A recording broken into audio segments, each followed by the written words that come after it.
I never thought a church could feel truly haunted. I'd been volunteering at St. Agnes for nearly a year, usually doing late-night cleaning while it was empty and silent. The sanctuary always felt peaceful, even when the lights were off. But the basement? That place always made my skin crawl. It wasn't the darkness or the cold. It was the stillness, like something was down there listening. There was a heavy, rotting wooden door that led to the stairwell. I had passed it dozens of times and never opened it. The pastor once told me, without smiling, that part of the church is off limits. Just don't go down there. But one night around 11:30, I was the only one left in the church. I was finishing up when I heard something. A soft voice, singing. It was faint but clear. A child's voice, singing a hymn I hadn't heard in years, Ave Verum Corpus. I paused mid-step. The sound was coming from beneath the floorboards. From the basement, I stood there, heart pounding, trying to tell myself it was just a recording, maybe an old speaker left on. But the church doesn't have speakers in the basement. Curiosity beat fear. I walked over, unlocked the basement door, and opened it slowly. The cold hit me like a wall. A single bare bulb above the stairs flickered weakly, barely lighting the narrow stone steps. I went down slowly. With every step, the singing grew louder, more distinct, a boy's voice, pure, off-key in a way that made it sound wrong. At the bottom of the stairs, I turned the corner and froze. There was a boy, maybe 8 or 9, wearing a tattered white choir robe. He stood in the far corner of the room facing the wall, singing. He didn't react to me. I whispered, "Hello?" He stopped singing, and then very slowly he turned around. His face was pale like wax, his lips were blue, and his eyes were bleeding. Thick, dark tears streamed down his cheeks, but the blood didn't fall to the floor. It hovered in the air, suspended like drops in zero gravity. He smiled softly. "Sing with me," he whispered. My legs locked. The air was thick. I felt pressure in my chest like I was being crushed from the inside. Then the hymn started again, but now it echoed all around me, like a full choir of children had joined him from the walls.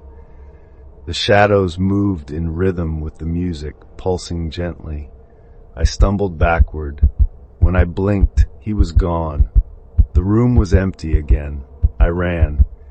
I don't remember getting back up the stairs. I told the pastor the next morning. He just looked at me sadly and said, "There was a choir boy here, a long time ago. He died during a performance, alone, down there."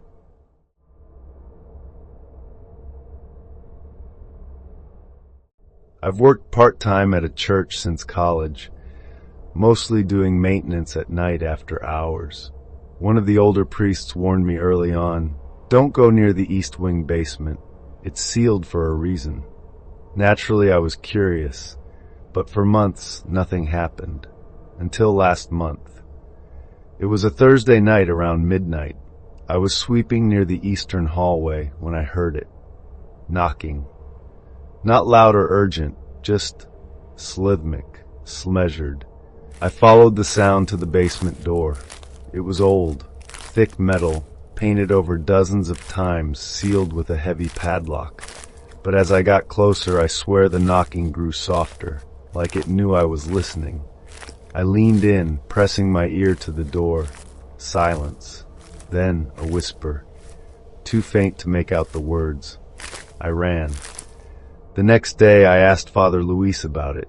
He hesitated, then said, "That's where Sister Mary was locked in decades ago."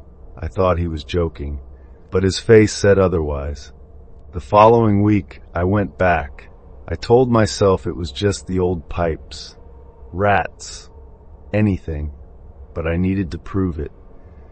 Around 11 p.m., I stood in front of the basement door again. No sound this time. I brought a flashlight, knelt down, and examined the edges of the door. It looked like it had been forced shut from the outside, welded. I took out my keys, found the maintenance override, and slowly unlocked the padlock. It clicked. I opened the door. Just a crack. The darkness beyond it was total. No smell, no air movement, just silence. I raised my flashlight, but the beam seemed to get swallowed by the black. Then I saw her, standing less than 5 feet inside the doorway. A nun. Her habit was intact, black, faded with age. Her face was deathly pale, and she had no eyes, just 2 gaping black sockets. Yet I felt her stare burn into me. She didn't speak, but I heard the words, "I can still see you." The door slammed shut. I stumbled back, heart hammering. The lock re-engaged by itself. I didn't sleep for days. When I told Father Luis again, he only nodded. "She never needed her eyes to see," he said. "She saw too much in life. That's why they took them."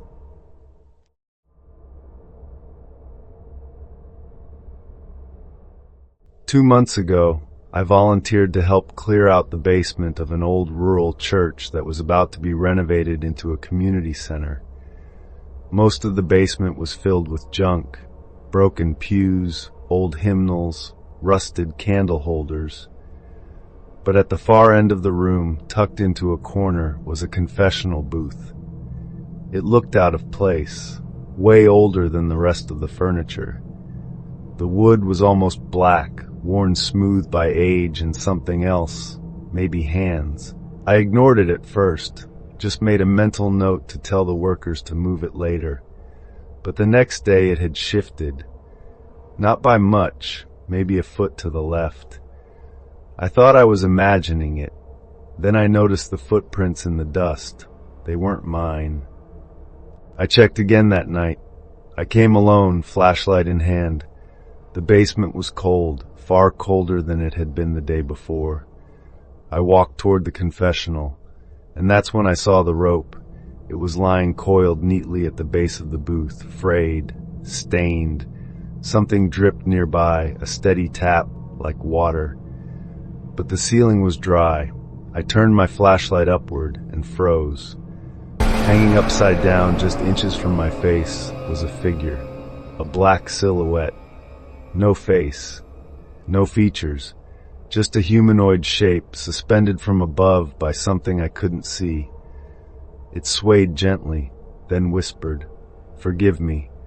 I stepped back, light shaking in my hand. The shadow remained, unmoving except for the sway. Then the light flickered. In those brief seconds of darkness, it moved, closer. I dropped the flashlight and ran. When I returned with the priest the next day, the booth was gone. No rope, no footprints, just a faint indentation in the dust. The priest said nothing, just crossed himself and muttered something in Latin. I left and never came back. Some confessions, I think, aren't meant for the living.